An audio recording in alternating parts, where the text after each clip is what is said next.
Alright y'all, so today we're going to be reacting to a video by Simple Pain. It's called The Most Brutal Human Deaths Ever Discovered. I wonder if they gonna show the one where, I remember seeing one where they stuck something up your ass and then it went through your mouth. I don't know what the fuck that death called. I don't know exactly what it's called, but I remember seeing something like that on a different video. It was by a different creator. I don't remember what the video was called. But it was some weird shit like that. People be doing some wild ass shit. Crazy. Anyway, we're gonna go ahead and dive on in. Tsukumo 24. In 2021, researchers in Japan I thought they was discovered gonna the go all the skeleton way of a back. 3,400-year-old hunter-gatherer known as Tsukumo 24. The remains were found near the Seto Inland Sea and showed clear signs of a violent death. The skeleton had 790 separate wounds covering the arms, chest, hands, and stomach. Damn. Many of the cuts went deep enough to mark the bone. Up. Scientists first thought the wounds came from metal weapons, but the Jomon people had no metal tools. A closer look showed the cuts were V-shaped, matching bite marks from modern shark attacks. Damn. The victim's left hand and both feet were completely missing, Damn. bitten off during the attack. The pattern of wounds showed he was alive and fighting back when the shark struck. Damn. Experts believe he was fishing with others when he entered the water to catch fish or retrieve a catch. Blood in the water likely drew a large tiger shark and brought white to the area. They tried to help? Pulled him from the water, but he died from his injuries. They buried him on land following their customs. The discovery made Tsukumo 24 the first confirmed shark attack victim in human history. Shark teeth found in the same area show these predators were much more common 3,400 years ago than today. Neolithic sacrifice victims. In the 1980s, archaeologists in France found the remains of 3 women from 5,500 years ago. The burial site was built like a grain storage pit.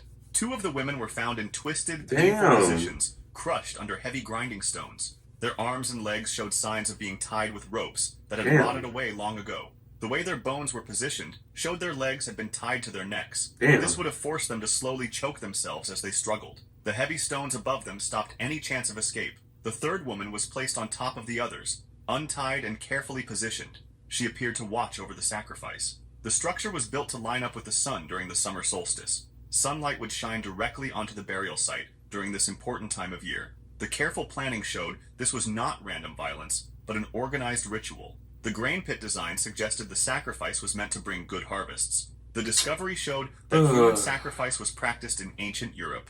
The 2 tied women likely died from slow choking over several hours. OH7. In Tanzania, researchers discovered the remains of a 1.8 million-year-old Homo habilis known as OH7. The skeleton belonged to one of our earliest human ancestors, who stood only about 4 feet tall. OH7 lived in ancient wetlands where multiple large predators hunted. His left leg showed massive puncture marks from a crocodile attack. Damn. The bite marks matched those of Crocodilus thorbjarnarsoni, an extinct giant crocodile. This species could grow over 25 feet long and weigh more than 2 tons. Parts of OH7's leg were completely missing, torn off during the attack. But that was not all, as his skull also showed long grooves in the back. This is not what I expected from this video, so I'm kind of likely a leopard-sized feline. The attack marks I thought they were going to talk about the OH7 died from his injuries. Stuff that I saw. Scientists believe he was ambushed by the crocodile while drinking at the when they used to kill people. As he tried to fight back, they talking about animal attacks and sacrifices and shit. The dual attack left him with no chance of survival in the harsh ancient landscape.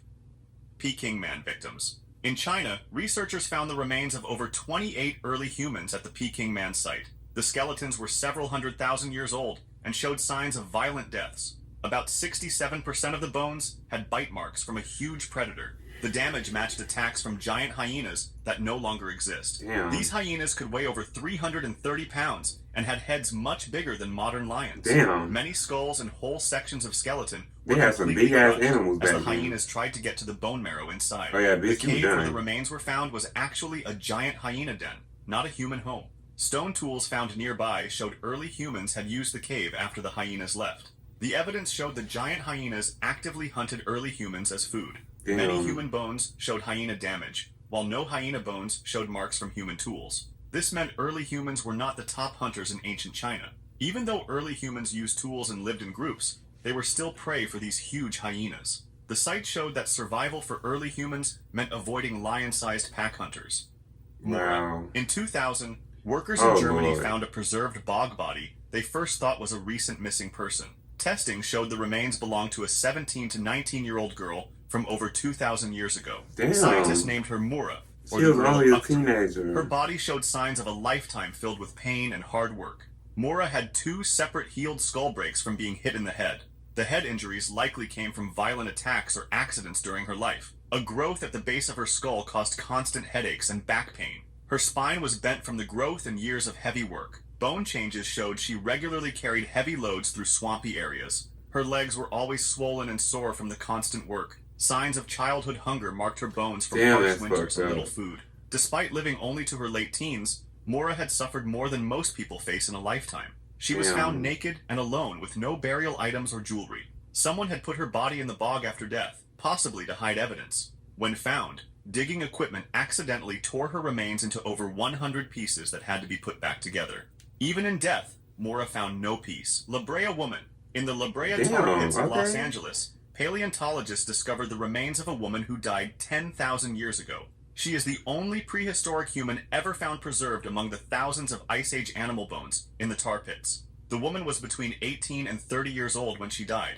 Her teeth showed wear from eating stone-ground meals, indicating a hard life. Examination revealed her skull had been fractured, her jaw broken, and a small hole in her head from a blunt weapon strike. The wounds were clearly made by another human, not an animal attack. Early humans knew the tar pits were dangerous death traps and avoided them, meaning her presence there was not accidental. Someone had murdered her and deliberately thrown her body into the tar to hide the evidence. The motive for her killing remains unknown after 10,000 years. She became Los Angeles' oldest known murder victim, preserved by the same tar that trapped countless animals. Town Child. In 1924, researchers in South Africa found the skull of a 3-year-old early human ancestor. The child lived over 2 million years ago in what is now the Kalahari Desert. Scientists named the skull the Town Child after where they found it. For decades, how the child died remained a mystery. The small skull showed puncture marks in both eye holes and scratches across the face. Damage to the top of the skull showed violent attack from above. The injury pattern matched wounds found in modern monkeys killed by large hunting birds. The puncture marks matched exactly with the claws of giant eagles that hunt by surprise attack. Evidence showed the child had been grabbed by a huge eagle, killed, and partially eaten. The bird likely grabbed the child from the ground before flying to a high spot to feed. Ancient Africa was home to eagles much bigger than any alive today. These ancient birds regularly hunted animals similar in size to early human ancestors. The Town Child became the first known early human killed by a bird of prey. The discovery showed that early humans had to fear attacks from the sky as well as the ground.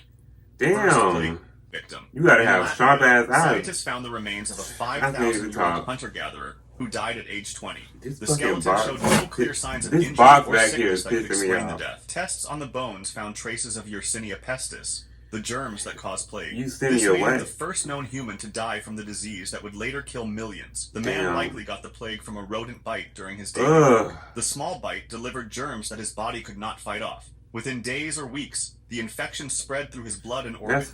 He died not knowing he carried the same disease that would terrorize future generations. The same germs would later cause the plague of Justinian and the Black Death. Those later outbreaks would kill over 100 million people across Europe and Asia. Scientists believe early plague strains like this one helped build human resistance to disease. The hunter-gatherer's death marked the start of humanity's long fight with plague. His remains show that deadly diseases have threatened humans for thousands of years. The discovery proves that even our earliest ancestors face the same tiny enemies we fight today, French trepanation victims. In France, archaeologists found the remains of around 40 people from 6,500 BC with holes drilled into their skulls. The skulls showed evidence of brain surgery, one of the earliest known medical procedures. At this site, about 1/3 of all people had the operation done to them. The procedure involved cutting or scraping a hole directly into the skull using sharp stone tools or seashells. Patients had no painkillers during the surgery. The holes were made to treat head injuries, seizures, headaches, or for religious reasons. Over 60% of the skulls showed no signs of healing, meaning most patients died during or shortly after the operation. The main causes of death were likely bleeding out, brain damage, or infection. Even survivors faced months of painful healing and possible lifelong problems. The surgery was done on adults, old people, and even children. Some skulls showed multiple holes, meaning patients survived one surgery only to go through another. The procedure stayed popular for thousands of years, despite most people dying from it. KNM ER 1808.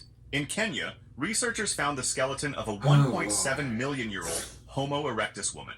Scientists named her KNMER 1808 after the discovery site. Her bones showed strange growth patterns and signs of long-term bleeding. The skeleton had no clear wounds or injuries to explain her condition.